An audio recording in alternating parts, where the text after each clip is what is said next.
What if I told you the secret to unlocking your full potential lies in your mindset? Yes, just a little shift in the way you think can change your life forever. Stay tuned to discover the power of growth mindset. Hello, my name is Pooja Nitin Purwal.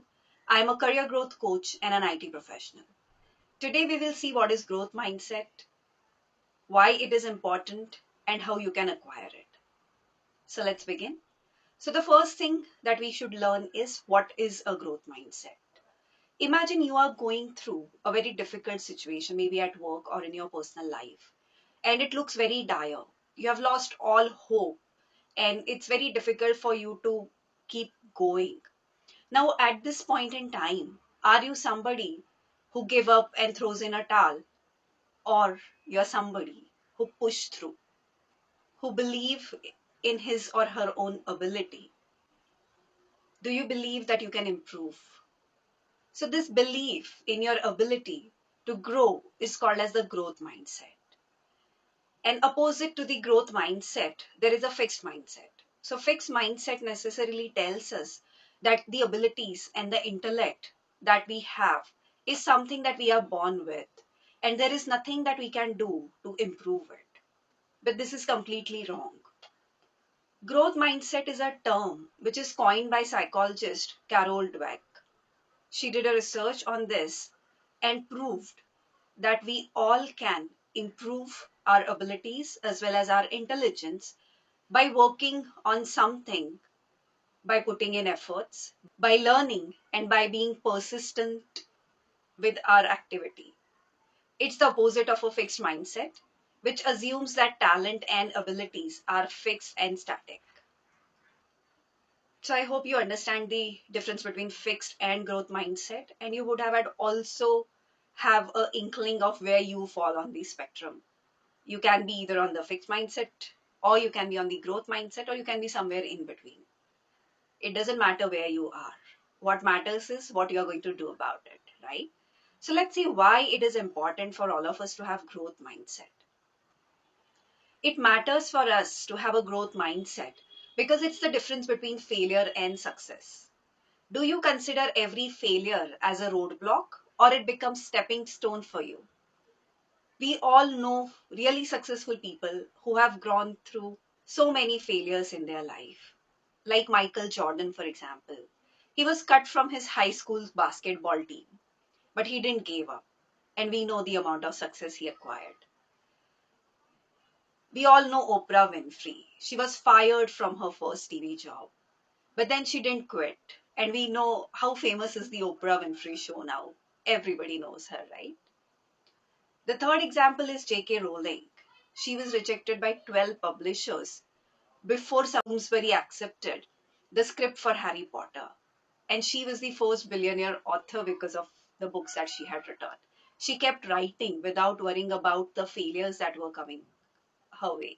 She actually used those as an opportunity to grow, to move forward, and use those failures stepping stones to get to where she wanted to be. Research shows that students with a growth mindset perform better academically. Employees with this mindset are more innovative and resilient. Companies that foster a growth mindset culture see higher employee satisfaction, retention, and productivity. So, we all know now why it's important for us, even from our early days, to have a growth mindset. And not only individuals, even corporates, companies, industries needs to have this mindset. So we know that with growth mindset, life becomes a little easier.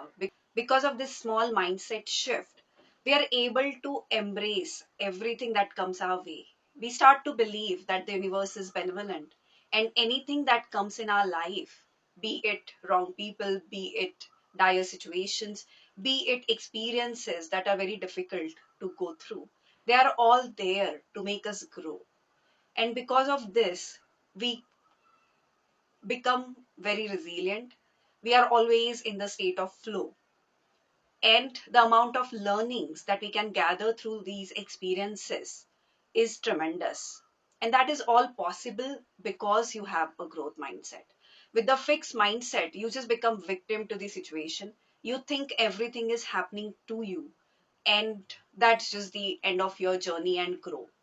And then these are the people who maybe start with a big bang, but then they cannot reach far or grow to the top simply because they are not able to take failure in their stride and move forward.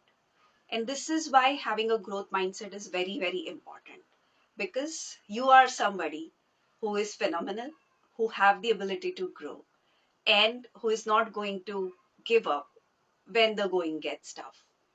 It's important to have growth mindset, cultivate it, and nurture it as well. So now that we have seen what is a growth mindset, why it is important for us to have it, let's see how do we get the growth mindset? How do we acquire a growth mindset? What are the steps that someone should take to be there? Okay. First thing first that we need to do is embrace challenges. We need to see every challenge that comes our way as an opportunity to grow, opportunity to learn something new every week. You can start with something that you always wanted to do but never had time or money or opportunity for it. Like, for example, you are an IT professional but want to learn music or a new language or even dancing. So, once you start embracing challenges and start learning new things every day, every week, every month, every year, you not only embrace a growth mindset, you actually start growing personally and professionally as well.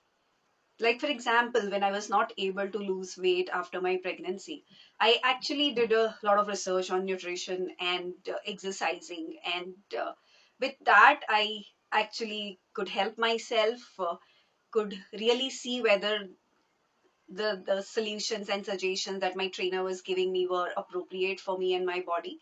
And with that, I not only learned, but I overcame that obstacle of being overweight. The second step to do is learning from criticism. So we all get feedback on a very regular basis, right? Some of it comes really badly packed, some of it is in polite manner. But at the end of it, it is still feedback, it is still criticism. So instead of taking it in a very negative manner, we need to be using it very constructively. Ask for the feedback regularly from your managers, from your colleagues, from your friends, if that is what you can do. And depending on the feedback, find out your areas of improvement, find out your weaknesses, find out your blind spots, because most of the time other people know what you are not so good at, but you yourself are blind to those things. So learn from the criticism and feedback. For example, if you are a UI UX designer and if you're not getting any feedback from your client on how the UI looks, would you really be able to improve on it or make the best out of it? No, right? So that's why we need to take feedback into our stride and move on. Step number three, persist in the face of setback. Failures are part of life, right? It's always part of the process. There is nothing that we can do that would make everything foolproof and child safe, that nothing would happen to us. So there would always be failures that comes our way. As they say, the only person who do not fail is someone who have never tried anything new. And then if you want to grow, you have to try new things. So keep going despite difficulties that are in your way. Like if we take example of Thomas Alva Edison, he had to have thousands of tries before he could get the light bulb right. And even with all the multiple failed prototypes, he was persistent. He didn't leave it after the 100th attempt or 500th attempt. And then finally, he was able to create the light bulb successfully. So, persistence is very, very important. Step number four, celebrate effort, celebrate the journey, and not just the results or outcomes. Acknowledge the hard work that you have put in and the progress that you are able to see. Don't just celebrate achievement, celebrate every small win that comes your way. Like when we were children, if we are able to solve one math sum, our teacher used to praise us, right? And that was for our efforts in solving the problem and not just for the correct answer. So that was our teacher's way of saying to us that uh, the journey is important, the steps are important. And for every right thing that you do, you deserve celebration and praise. Step number five, Be inspired by others' success. There are a lot of people in this world who gets jealous with other people's success. And this is nothing new actually. This is something that I have seen time and again. Maybe there were times when I was also part of those groups which used to feel that okay, the other person don't deserve it and they still got it. However, that's not the way growth mindset works. We need to see others' achievements as motivations and use them to motivate and inspire ourselves and not as a comparison point. Because as they say, comparison is the thief of joy. So if you want to be happy and joyful, you should stop comparing yourself to others. Everybody have their own journey and their own speed and pace to reach the final goal.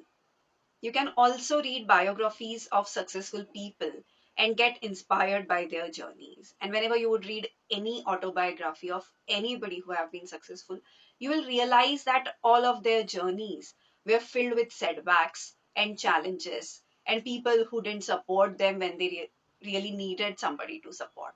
So you are not the only one. Anybody who does something worth mentioning always go through a lot of setbacks, challenges, and what keeps them going is their growth mindset.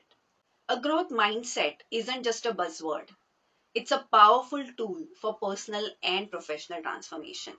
So, are you ready to unlock your full potential? Start today by shifting your mindset. If you have found this video helpful, like, share, and subscribe for more inspiring content. Together, let's grow.